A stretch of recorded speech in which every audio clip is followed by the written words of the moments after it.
Teve que ser. Imagina se eu ficasse preso. Nossa. Depois você vai contar como é que foi esse processo. Você falou, não, mano, vamos progredir, deixa eu melhorar isso aqui. Mas continue sua história da onde tava a parte da igreja conservadora.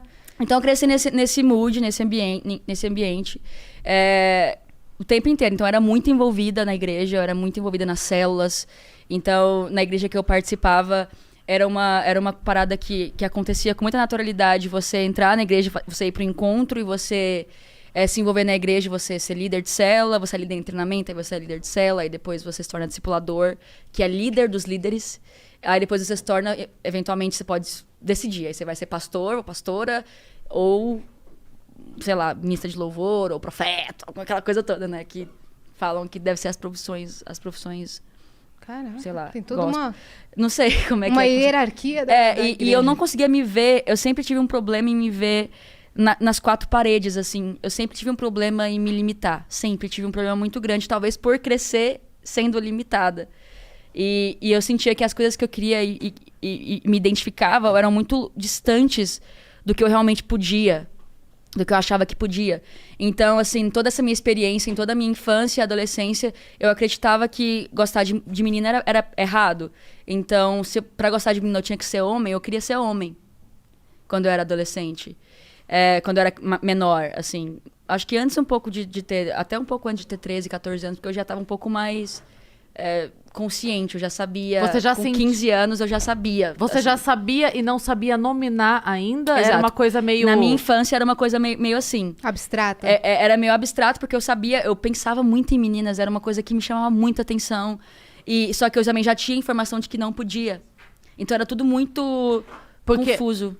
Você sentia, mesmo criança, a diferença da amizade, eu quero dizer assim, sabe? Porque normalmente quando a gente é criança, o que acontece entre meninas e meninos é ter briga, a gente odeia os meninos, as meninas odeiam os meninos, os meninos... tentando lembrar de meninos que eu...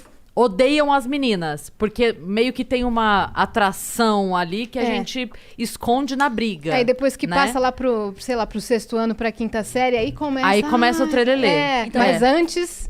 que eu acho que eu escondia muito bem, assim, de mim mesmo. Porque eu acho que as pessoas que me viam, assim, elas sabiam, de alguma forma, assim. Até quando a gente fala de estereótipo, assim, é uma coisa que fica meio que subentendido. Porque, como eu falei, eu achava que eu precisava ser homem. Então, ainda mais naquela época, o conceito de masculino e feminino ainda era mais do que hoje. Sobre as amizades com meninos então, e meninas. Desde criança, eu nem consigo lembrar, assim... Eu lembro que tinha um menino que eu gostava, mas eu lembro que uma amiga minha, que eu consigo lembrar dela com mais clareza, ela também gostava dele. E hoje eu me pergunto se não era tipo uma parada de eu tentando chamar meio que a atenção dela. E achando que tinha que ser aquilo, mas era sempre tipo... Eu lembro que eu criancinha, assim, eu queria meio que chamar a atenção dela, assim, sabe? Não necessariamente do menino, assim. Mas eu era muito nova, então não tinha como eu dar nome pra essas coisas. Não era consciente. Porque, na verdade, você dizer pra ela que também gostava dele era uma maneira de você criar um laço com ela, tipo assim, olha como a gente se parece. Sim. Né? Sim. Olha como a gente tem coisa em comum. Faz Inconsciente, sentido. né? Era Faz uma coisa, tipo sentido. assim, isso Total. vai aproximar a gente. Sim. E é engraçado, porque eu lembro dela, assim, como uma das minhas primeiras crushes, assim. Eu lembro que eu sonhava com ela. Tipo, que Prossiga. Não, sim. E, tipo, eu lembro que eu estudei muito tempo, assim, com ela. Até eu já ficar adolescente. Só que quando eu era adolescente, eu era aquela crente que ia evangelizar você. Sei. Então, eu era uma crente diferente, porque na igreja eu era meio incompreendida por ser diferente. Eu já não gostava das mesmas roupas, eu já não gostava das mesmas músicas.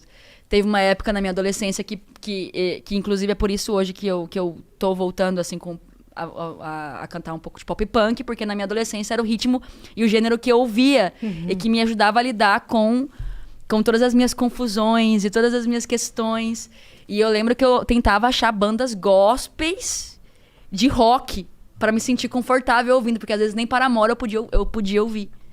É mesmo? Assim, eu me sentia culpada e tal. Na sua casa teve essa conversa de tipo, escuta outra coisa. Era uma conversa de sempre Abaixa o ter som. que ser... Minha mãe sempre foi... Ao mesmo tempo, minha mãe sempre foi muito livre, assim, comparada com outras famílias que têm realmente esse cunho mais religioso, comparado com essas outras famílias, eu diria que eu até tive mais liberdade, assim. Porque eu falava pra minha mãe, vou pra vigília orar, ela acreditava que eu ia pra vigília orar, e eu realmente ia, e eu ficava a madrugada inteira na igreja, assim. Era uma vida que eu levava e eu investia muito tempo, muita energia.